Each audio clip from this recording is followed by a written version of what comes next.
Hi, Jimmy. This is Ira, and I'm recording here my audio feedback on your Literacies of Struggle paper. My aim is to share my responses as a reader in ways that help you think about both the work that you're doing as a writer and the work that you're doing as a thinker, trying to develop a rigorous, systematic concept of literacies of struggle. So the first part of that, the work that you're doing as a writer, I'm going to highlight some of the things that you do, I think, really effectively. And I'm also going to highlight some of the things that I think you're doing less effectively, or where you may want to think about practicing something different for future papers. To be clear, this is not a commentary on this paper, in the sense that obviously it is a commentary on this paper, but you did a good job on this paper relative to the assignment, and you got a good grade, as you know. Rather, this is a commentary that's about this paper, but really is for you to use in your own future moments as a writer. For the second thing, I'm responding to what you're saying about literacies of struggle to help you think through as fully as possible that concept. My aim here is to help you make sense and meaning of the work that we've done together over the semester, as well as some of the points in this essay that were particularly strong or compelling or very interesting, and points in the essay where I think you can think more systematically, or where I want to challenge or push you on some of your understandings. My hope in doing so is that as you complete the final project for this course, it will be helpful to think back and question what exactly literacies of struggle mean to you. In other words, to question why you're doing the project that you're doing and how it relates to the core theme of the course. So, you start off by dividing the term into two words, literacies and struggle, and you offer a definition for each. Literacies are activities related to the rhetorical communication of textual information. And then you describe some different ways that this can happen. Now I'm going to be I'm going to take a couple moments and look at a couple sentences and words that are not quite right yet. And then although that keeps happening through the essay, I'm going to leave that to the side, okay? So, literacies are activities related to the rhetorical communication of text information. And here we would say of textual information. Textual is modifying the noun information, describing what kind of information. It's textual information. We can use various rhetoric, then produce the information by speaking out or writing it down when the receivers listen or read the information we have produced. So here, if we have the word various, then we need to make rhetoric plural. We can use various rhetorics. I think when you say then produce, you're not describing a sequence in time, but rather a mechanism of action. And so I'm going to say to produce. We can use various rhetorics to produce the textual information by speaking. And so here I'm going to say, instead of by, comma, including, speaking, and instead of out, speaking aloud, or writing it down. So we now say we can use various rhetorics to produce the information, including speaking aloud or writing it down, comma, and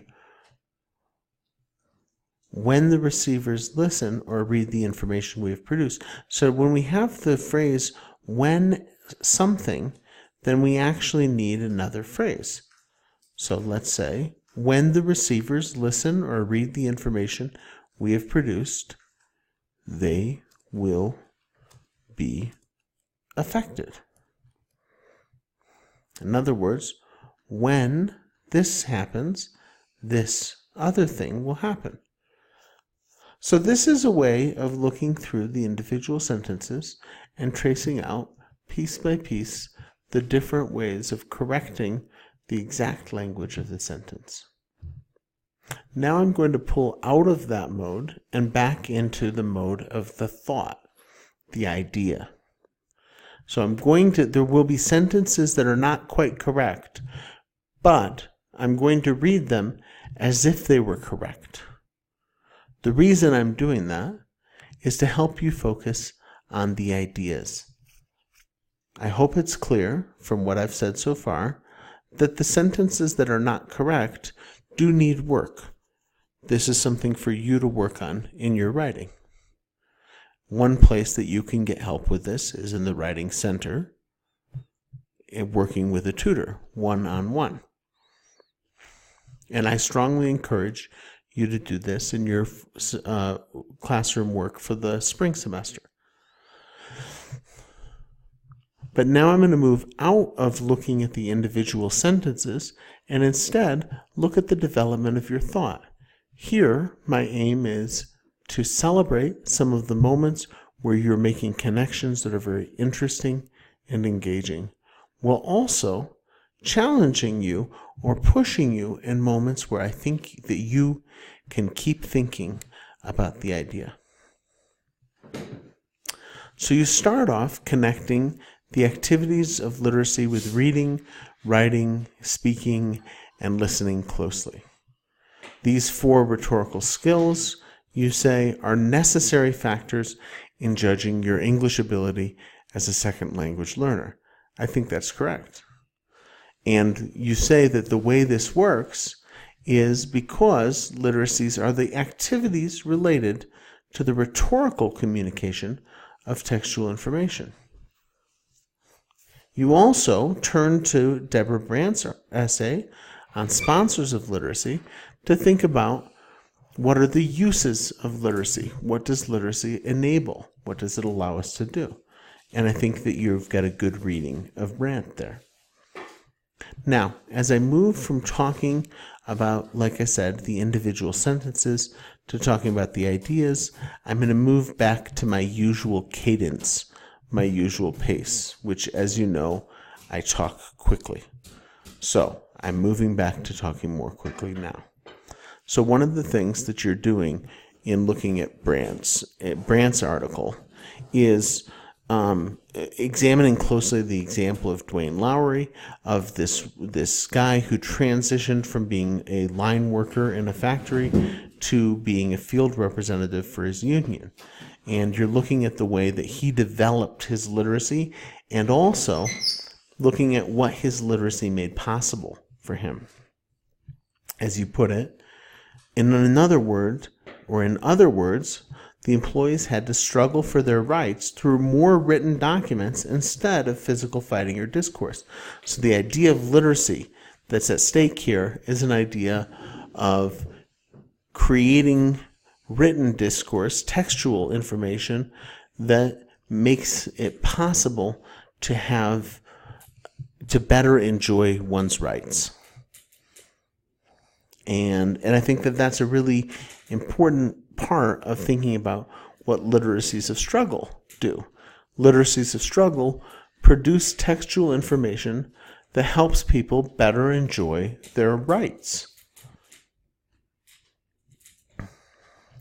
As you note, though, this does leave us open still to misunderstanding and other struggles.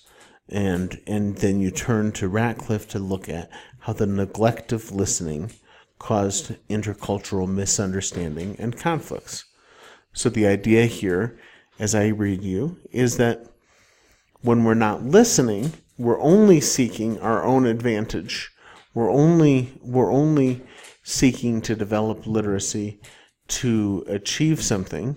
Then we're not hearing well one another, and in the process, we find ourselves in more conflicts.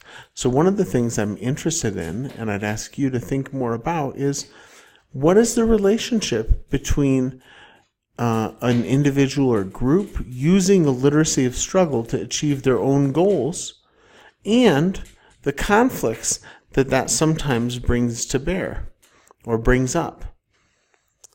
So if sometimes a literacy of struggle is associated with conflict and rhetorical listening is a strategy for navigating conflict and intercultural difference, how is rhetorical listening related to literacies of struggle?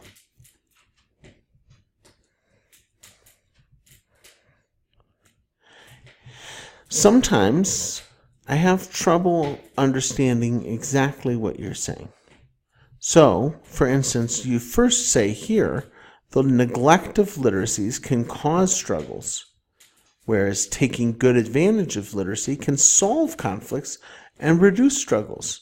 But it seemed in the case of the union worker, Dwayne Lowry, that you read about in Brandt, that the development of his literacy enabled him to conduct struggles, to continue struggles in a better or more effective way. So it seems like literacy doesn't necessarily resolve struggles, but rather is complexly interwoven or related with struggles.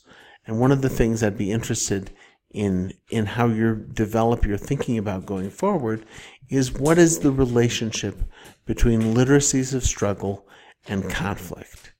And at the same time, what are the relationships between literacies of struggle and rhetorical listening in the way that Radcliffe describes it? I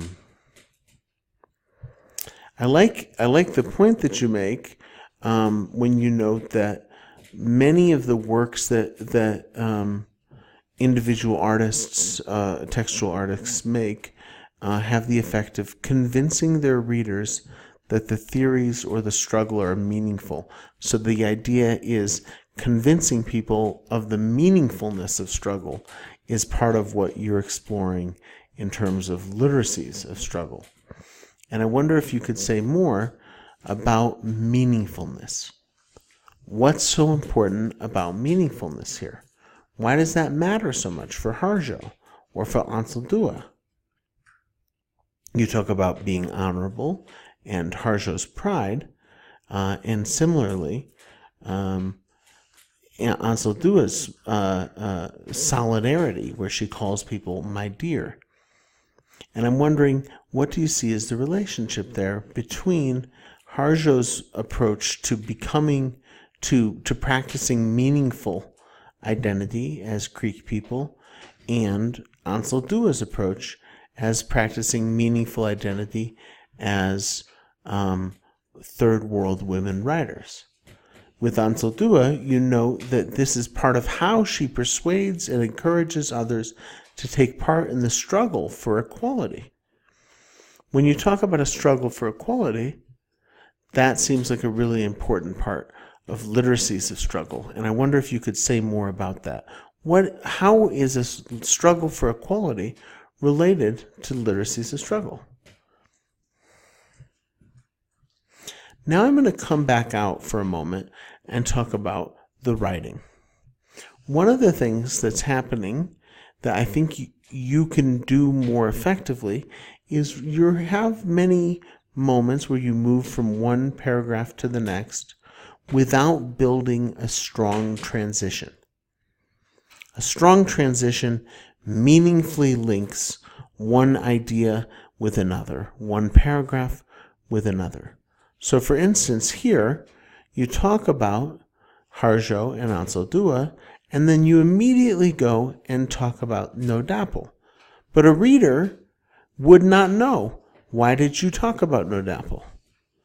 Why did you come from Harjo and Ansel Dua to talk about No Dapple? And so a strong transition helps a reader to know how you moved from Harjo and Ansel Dua to No Dapple. For instance, here, one way of doing that would be to go back to your definition of literacies of struggle and think about what is at stake in the struggle of equality for equality in writing, and what the movement actors, what the people participating in the movement of No Dapple think that they're doing as far as a literacy of struggle goes, as far as struggle goes. So what's the relationship here between the rhetoric of the No Dapple movement and the rhetoric of Harjo and Ansel Dua?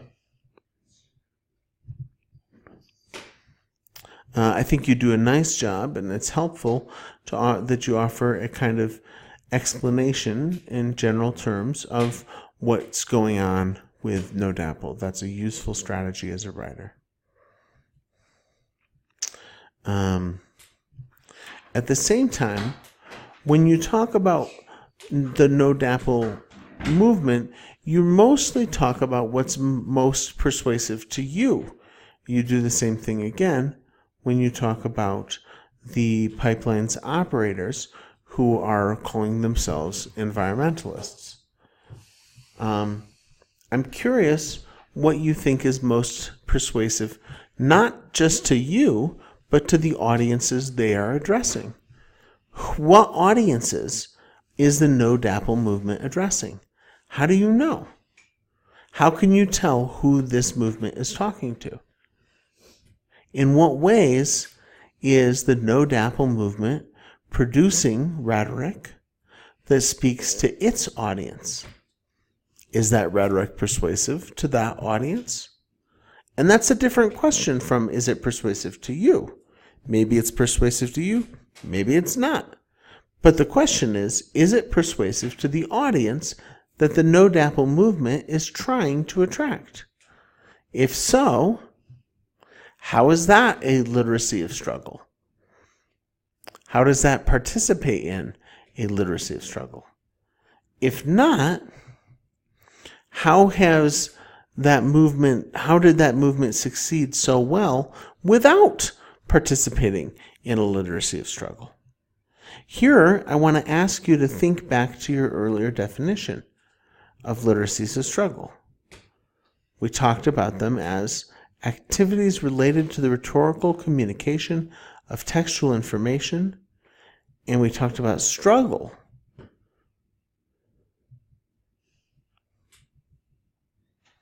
as struggles for gender equality or racial equality.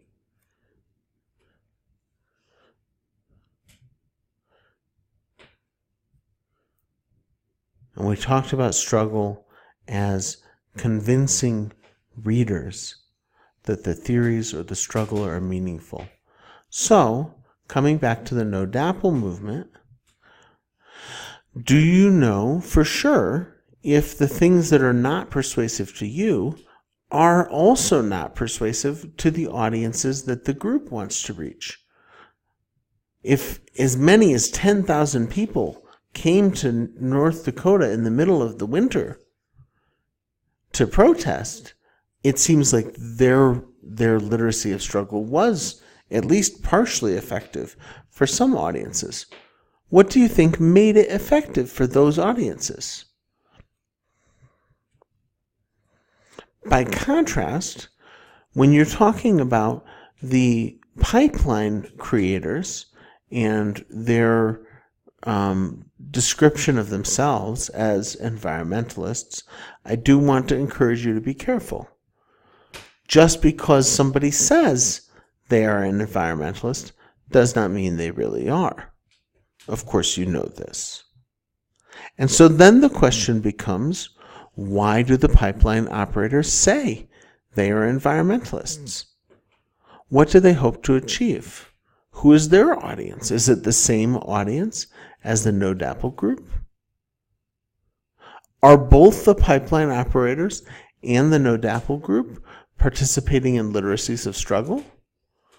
Why or why not? What makes their rhetorics different? You talk about the pipeline operators' rhetoric as more persuasive to you. And you talk about the idea that the public would be in sympathy with the operators because of the difficulties in repairing and managing the pipeline. Now, I'm curious I hear that that's how you feel, but I'm curious what makes you think that the public feels this way. What's the difference between how this makes you feel and how you think it makes other people feel? Why do you think that this rhetoric works in the way that you think it does? If these are all literacies of struggle, how are they similar? What are the common threads that tie them together and make them all literacies of struggle? Now, you talk about the No DAPL group as having a lack of literacy, but I think that is not necessarily great information.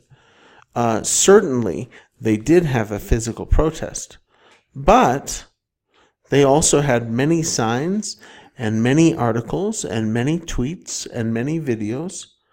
And so I do not think we can say that they had a lack of literacy. Instead, it seems that there is a need here for a deeper understanding of the forms of literacy that they practiced. What do you think are the different forms of literacy that are possible? How are these related to the different sorts of struggle? Ultimately, my aim in asking you all these questions isn't to say you should have done something different. You did just fine. Instead, my aim is to help you think as you complete your final project about what it means to participate in or build a literacy of struggle. Where do literacies of struggle come from? How do we make ourselves part of them? How is your work in your final project navigating or negotiating or participating in or refusing a literacy of struggle? I hope these questions will be useful as you conduct your final work on that last project for the course. Thank you, Jimmy, and I hope you have a nice break.